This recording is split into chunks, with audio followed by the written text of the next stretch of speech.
कि अवाम के माबैन एक केस है। उस केस में अदालत ने अपना फ़ैसला, इलेक्शन कमीशन ऑफ पाकिस्तान ने अपना तहरीरी फ़ैसला सुना दिया है। उसमें उन्होंने कहा है, और हमारी पिटिशन के दो हिस्से थे। पहला हिस्सा ये था कि इस पिटिशन को काबिल समाअत करार दीजिए, और दूसरा हिस्सा था कि पार्लियामान के ऊपर, ऐवान बाला के ऊपर काला दाग लगने से बचाइए। एक नाअहल साबिक वज़ीर आज़म को पाकिस्तान के चेयरमैन सेनेट का इलेक्शन ना लड़ने दीजिए।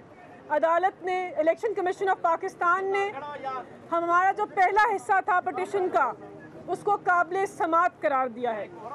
22 तारीख का नोटिस हुआ है, और यूसुफ रज़ा गिलानी इस केस के फ़ैसले के बाद, जो हमें इलेक्शन कमीशन ऑफ पाकिस्तान ने सुनाया है, उसके बाद वो सारी इखलाकी तकाज़े जो होते हैं एक मेंबरान पार्लियामेंट बनने के, वो हार चुके हैं। क्योंकि अगर आपके इंतखाब के ऊपर ही एक सवालिया निशान खड़ा हो जाए, आपके बेटे और आपको नोटिस इशू हो जाए, और आपको कहा जाए कि वजाहत पेश करो आईनी इदारे को, क्या तुमने और तुम्हारे बेटे ने करप्शन और करप्ट प्रैक्टिसेस अंडरटेक की थी?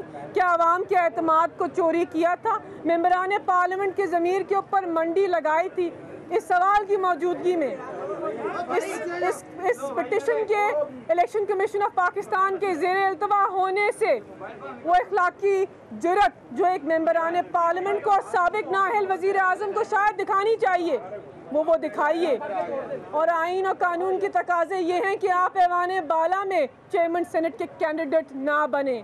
आपके किरदार के ऊपर, फाइनेंशियल इंटेग्रिटी के ऊपर, आपके सादिक और अमीन होने के ऊपर सवालिया निशान उठ चुका है। यूसुफ रज़ा गिलानी साहब, आप अपने आप को PDM का जो कैंडिडेट है उसकी रेस से निकालिए।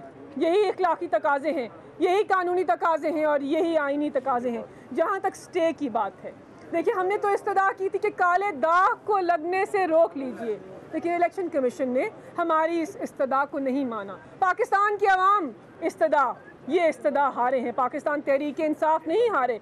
बिकॉज ये जो ऐवान बाला है, ये आवाम की रहनुमाई करता है। मेंबरान पार्लियामेंट आवाम का एतमाद है, तो आवाम जो है वो स्टे एप्लीकेशन जो है हार चुके हैं। हम कानूनी चाराजोई का हक रखते हैं, और आगे देखें क्या फैसला करते हैं। इसमें एक मिनट बात कर रहे, देखें जो आज का फैसला आया है इलेक्शन कमीशन का, इस फैसले को हमने डस्का के फैसले के तनाजुर के साथ भी देखना है। मामला ये है कि इलेक्शन कमीशन ने तमाम तर वीडियोस देखी। इलेक्शन कमीशन ने सेनेट के इंतखाब से एक रोज़ कबल जो यूसुफ रज़ा गिलानी के साहबजादे वोट ख़रीदने की वारदात डाल रहे थे वो भी देखी, और उन्होंने हमारी दरख्वास्त को काबिल समाअत करार देकर नोटिस इशू किए। इसका मतलब तो ये है कि जो हमारे एविडेंसेस हैं, जो हमारे सबूत हैं, उन सबूतों के अंदर जान है, और उस जान को इलेक्शन कमीशन जो है वो तस्लीम कर रहा है, जिसकी बुनियाद के ऊपर इनको नोटिस जारी किए गए हैं। तो लिहाजा जो हमारी मेन पहली जो दरख्वास्त है, वो दरख्वास्त है यूसुफ रज़ा गिलानी की नाअहली के हवाले से। नाअहली उस बुनियाद के ऊपर कि वो वोट चोरी करके, वोट खरीद कर अरकान पार्लियामेंट के ज़मीरों के सौदे कर सेनेटर बने हैं, जो कि इलेक्शन एक्ट के 168 की, 167 की, 156 की खुल्लम खुल्ला खिलाफ वर्जी है।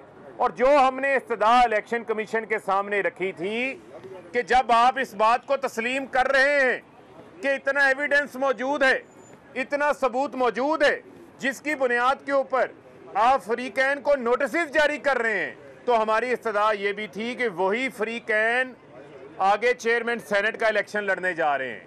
आप अपनी दरख्वास्त का फैसला होने तक इनके कामयाबी के नोटिफिकेशन को भी रोक दें, जिस तरह आपने डस्का के रिटर्न कैंडिडेट का नोटिफिकेशन रोका था। उसके ऊपर उनका जो फैसला आया है वो भी आपके सामने है। तो इस वजह से मैं बार बार कह रहा हूँ कि सेक्शन 9 के तहत इस फैसले को भी डस्का के फैसले के तनाज़र में हम देख रहे हैं, और जो हमारे पास हाईएस्ट फोरम्स मौजूद होंगे, उन फोरम्स का भी हम दरवाज़ा खटकाएंगे, और मैं ये यहाँ से पैगाम देना चाहता हूँ कि अब कोई अखलाकी जवाब भी नहीं है इनके पास। और आपको ये भी बताता चलूँ कि ये अपने तमाम जवाब खो चुके हैं। इनको फौरी तौर के ऊपर अपने आप को चेयरमैन सेनेट की कैंडिडेचर से विड्रॉ करना चाहिए, वरना कल को अगर इनकी डिस्क्वालिफिकेशन आती है और आज कोई ऐसा अमल हो जाता है जो हमारे ऐवान में एक ऐसा शख्स पहुंच जाए जो वोट चोरी करके आया है, उसका वहां पर एक दिन भी गुजारा हुआ पूरे अवान को आलूदा कर देगा। तो लिहाजा मैं समझता हूं कि हम अपने हाईएस्ट फोरम्स के ऑप्शंस को भी देखेंगे, सुप्रीम कोर्ट के ऑप्शन को भी देखेंगे और हम इनकी नाअहली की जिद्दोजहद तक, जंग तक, नाअहली करवाने तक हम चैन और सुकून से जो है वो नहीं बैठेंगे।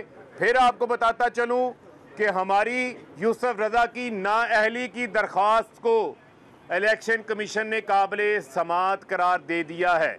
ये हमारी पहली सतह के ऊपर एक पहली जीत है। दूसरा जो हमारा पहलू है इस्तदा है उनकी कामयाबी का नोटिफिकेशन रुकवाने के हवाले से, उसके ऊपर हम हाईएस्ट फोरम को देखेंगे। बहुत शुक्रिया। एक सेकंड, मैं बात कर ले फिर करते हैं। देखिए, जहाँ जैसे फ़ारूक ने बयान किया, ये यूसुफ रज़ा गिलानी की कामयाबी का नोटिफिकेशन नहीं होगा। मैं बार बार कह रही हूँ कि इलेक्शन कमीशन के सामने दोबारा भी कहूँगी कि ये यूसुफ रज़ा गिलानी के कामयाबी का नोटिफिकेशन नहीं होगा, ये 22 करोड़ अवाम और जमहूरियत की नाकामी का नोटिफिकेशन होगा जो इधर से अगर जारी हुआ तो। और ये पहले भी हमने बात की। आप कैसे, आप ये समझिए कि जो पहला सेनेट का फोरम ही गलत तरीके से गलत इलेक्शन करवा के, जाली और पैसा लगा के, मैंडेट चोरी करके आप अगर सेनेटर बन रहे हैं और पीडीएम के हाई मॉरल ग्राउंड्स देखें कि आप ऐसे ही शख्स को उठा के चेयरमैन के कैंडिडेचर के लिए उनको आप नॉमिनेट कर रहे हैं, तो पीडीएम के मॉरल ग्राउंड्स का तो हम सबको बहुत अच्छी तरह पता है। लेकिन आज हमारी जो 2 इल्तिजा थी उनमें से एक को इलेक्शन कमीशन ने एडमिसिबल किया और इन सबको नोटिस जारी करेंगे। मैं समझती हूँ कि 22 तारीख को हेयरिंग लगाना, 12 तारीख को इलेक्शन होने जा रहे हैं और ये इतना गैप देने पे हमें बिल्कुल एतराज़ है कि एक ऐसा शख्स जिसकी हेयरिंग लगी हुई है, एक ऐसा शख्स जो मुतनाज़ा हो चुका है, एक ऐसा शख्स जिसकी वो वीडियो सामने आ गई है कि जिसने इलेक्शन जो है वो ख़रीदा है, आप उसके मुताबिक जो है वो उसको कैंडिडेट बनने का मौका दे रहे हैं। तो हम समझते हैं कि ये नोटिफिकेशन कैंसिल होना या ये इनका कैंडिडेचर का जो है वो ख़त्म होना या बहुत ज़रूरी था। और जिस तरह फ़ारूक हबीब ने कहा कि हम अपनी तमाम ऑप्शंस मशवरे के बाद, मशावरत के बाद उनको हम एक्सप्लोर करेंगे।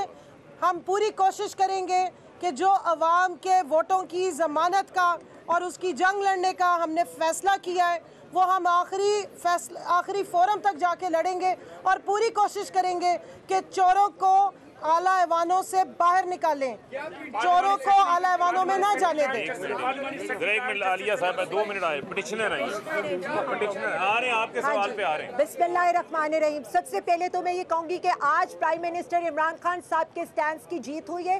प्राइम मिनिस्टर इमरान खान साहब ने सेनेट से पहले कहा था ये वोटों की मंडी लगाएंगे और आज इलेक्शन कमीशन ने भी इसी बात को तस्लीम किया है कि ये जो हार्ड चोर कैंडिडेट था, जो अब पीडीएम का मुश्तरका सेनेट का कैंडिडेट है, वो इस काबिल नहीं है। उसको इधर भी पेश होना होगा, अदालत में भी पेश होना होगा और ये क्लैरिफाई करना होगा कि उसने क्या क्या हरबे इस्तेमाल किए। और पीडीएम जो ये नारा लगाती है कि वोट को इज्जत दो, आज उनकी वोट को इज्जत दो का नारा कहां पर गया है कि एक वोट चोर जो नोट दिखाकर अवाम को बेवकूफ़ बनाकर और नुमाइंदों को खरीद कर यहाँ पर पहुँचा है। हम ये चाहते हैं और जैसे प्राइम मिनिस्टर इमरान खान साहब कहते हैं कि मैं आखिरी गेंद तक लड़ूंगा, तो हम सब आखिरी गेंद तक लड़ेंगे और यूसुफ रज़ा गिलानी हार चोर को डिस्क्वालीफाई कराकर दम लेंगे। 22 तारीख दूर नहीं है, लेकिन पीडीएम को ये सोचना चाहिए कि इनका सेनेट का जो कैंडिडेट है वो किसी वक्त भी नाअहल हो सकता है।